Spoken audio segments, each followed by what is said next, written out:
നിശബ്ദ കൊലയാളി, silent attack ആർക്കും വരാം. ഹൃദയാഘാതം, കൊറോണറി ധമനികളിലെ തടസ്സം ഹൃദയത്തിലേക്കുള്ള രക്തവിതരണം കുറയ്ക്കുമ്പോൾ സംഭവിക്കുന്നതാണ് ഹൃദയാഘാതം അഥവാ മയോകാർഡിയൽ ഇൻഫ്രാക്ഷൻ. ഈ തടസ്സം ഹൃദയപേശികൾക്ക് തകരാറുണ്ടാക്കുകയും നെഞ്ചുവേദന, ശ്വാസതടസ്സം, മറ്റ് ലക്ഷണങ്ങൾ എന്നിവയിലേക്ക് നയിക്കുകയും ചെയ്യും. ലക്ഷണമില്ല. എല്ലാ ഹൃദയാഘാതങ്ങളിലും അത്തരം ലക്ഷണങ്ങൾ ഉണ്ടാകണമെന്നില്ല. ചില സന്ദർഭങ്ങളിൽ നിശബ്ദ ഹൃദയാഘാതവും സംഭവിക്കാം. സൈലന്റ് ഹൃദയാഘാതം എന്താണെന്നും അതിന്റെ കാരണങ്ങളും അപകട സാധ്യത ഘടകങ്ങളും അത് എങ്ങനെയാണ് രോഗനിർണയം ചെയ്യപ്പെടുന്നത് എന്നും നോക്കാം.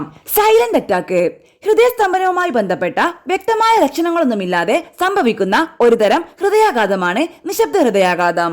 നെഞ്ചുവേദന, ശ്വാസതടസ്സം, മറ്റ് ലക്ഷണങ്ങൾ എന്നിവയോടൊപ്പമുള്ള സാധാരണ ഹൃദയാഘാതത്തിൽ നിന്ന് വ്യത്യസ്തമായി നിശബ്ദ ഹൃദയാഘാതം ദിവസങ്ങളോളം ശ്രദ്ധിക്കപ്പെടാതെ പോകാം.